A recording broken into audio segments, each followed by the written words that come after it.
in any decent, civilized society where people disagree, yeah, all right, the honorable thing that leaders do is to say, I disagree with the policies of this government, and therefore I wish to disassociate myself from them, and you tender your resignation. I wish this is what people would also do, you know?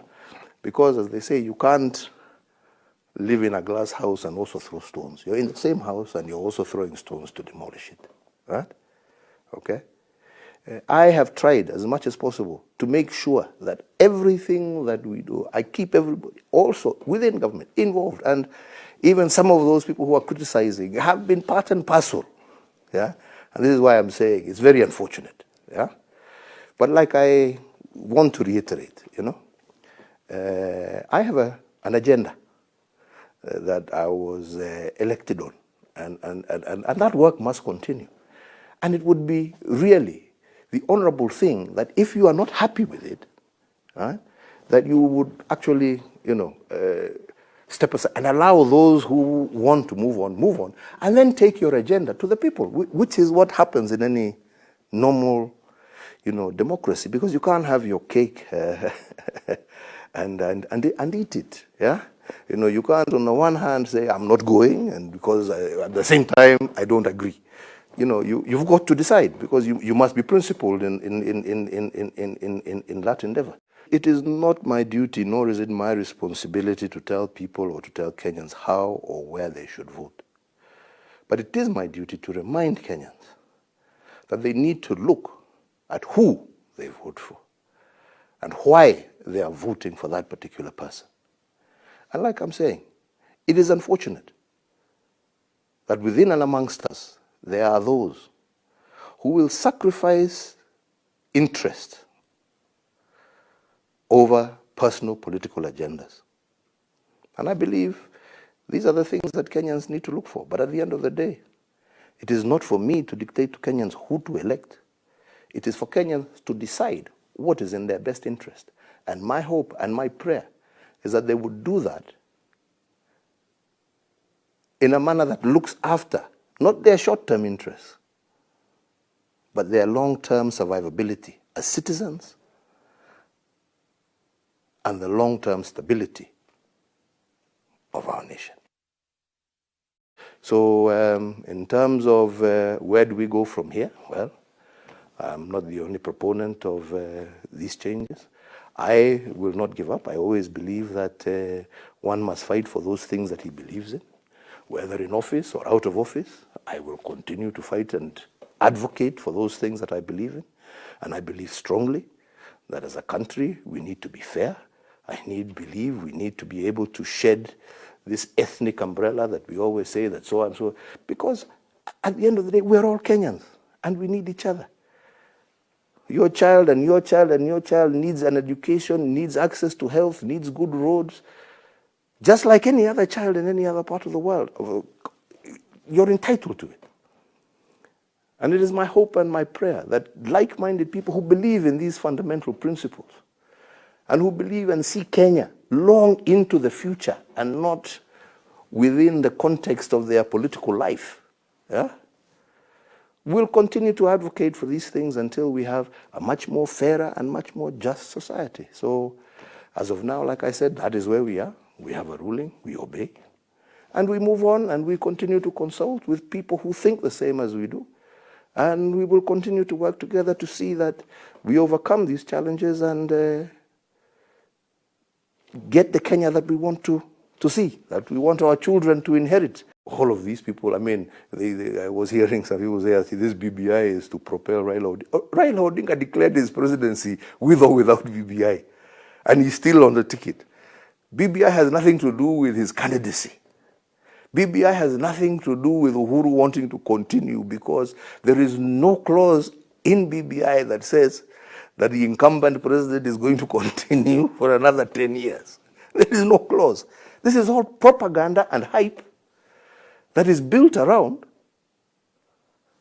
to poison the people's minds and to deviate them from looking at the real facts. Because at the end of the day, who are the people who suffer when we have these political problems? It is not the elite, it is the masses. Who are the people who are denied resources when we don't deal with these issues of inequity? It is the people, not the elite. But somehow now, you will now want to blame poverty on that class as opposed to that class. Instead of dealing with the fundamental root cause of the problem, which is providing resources, giving opportunities to every Kenyan equally and fairly, you want to now make it an us versus them because it's an easy campaign platform, right? To propel an individual to victory as opposed to dealing with the underlying problem facing a nation. So, ladies and gentlemen, all I can say is it is unfortunate. I am a person who has always respected the rule of law. I always told you, and even when they said, Uko, that we are going to take, I said when I was vying for my very first time, that regardless of whether I'm chosen by or elected or not elected, I will still obey the International Criminal Court. I don't speak what I don't mean. You have seen, I proved myself. I was elected, and I still appeared because I believe in the rule of law. When they went out and they said my election was null and void, I accepted, moved on. And even this one, I will accept and move on. I don't agree with it because I believe we have denied Kenyans their resources. We have denied Kenyans equity.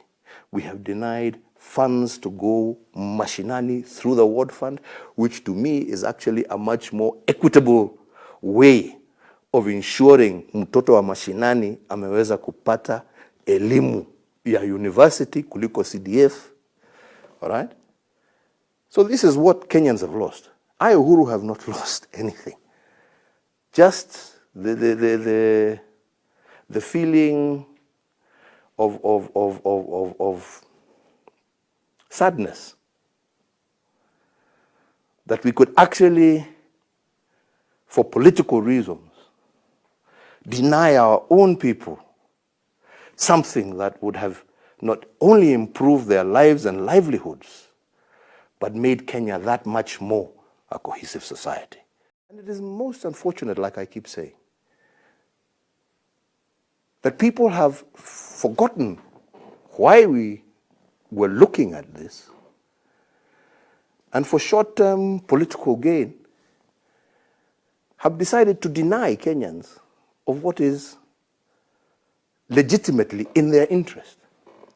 Because let me ask, one of the things that we used to talk about and we used to say, when you have a situation, if you go into our informal settlements and you go into a lot of these other areas, why do you have such tension? Why do you have such poverty? Then you get and you find out, because it is both about representation, but it is also about resources. Because when we introduced CDF, we also touched to the constituency. So when you have an honorable member of parliament receiving 100 million shillings and another one receiving 100 million shillings, one is distributing 100 million shillings to 50,000 people. Another is distributing 100 million shillings to 1 million people.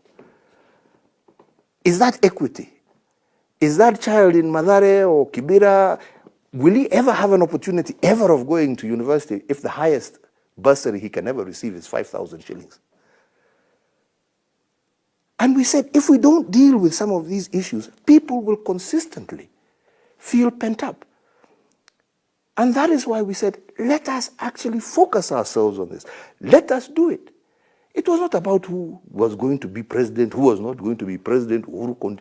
How many times have I told you people, I am very grateful to the Almighty God and the people of Kenya for the opportunity they've given me. I am more than happy to serve out my term and finish my program. But I also believe that this is part of my agenda, to be able to bring people together and to be able to ensure that we have a peaceful, stable, united country. And that is why I was very keen on this. Unfortunately, the courts have ruled the way they have ruled, and I believe that they have been highly misguided in that process. Unfortunately, we have had politicians, like I'm saying, for short-term political gains, who have deviated from why we wanted the BBI to it being an issue of competition. And I don't know why, because all of these people, I mean, I was hearing some people say, this BBI is to propel Raila Odinga. Raila Odinga declared his presidency with or without BBI, and he's still on the ticket. BBI has nothing to do with his candidacy. BBI has nothing to do with Uhuru wanting to continue, because there is no clause in BBI that says that the incumbent president is going to continue for another 10 years. There is no clause. This is all propaganda and hype that is built around to poison the people's minds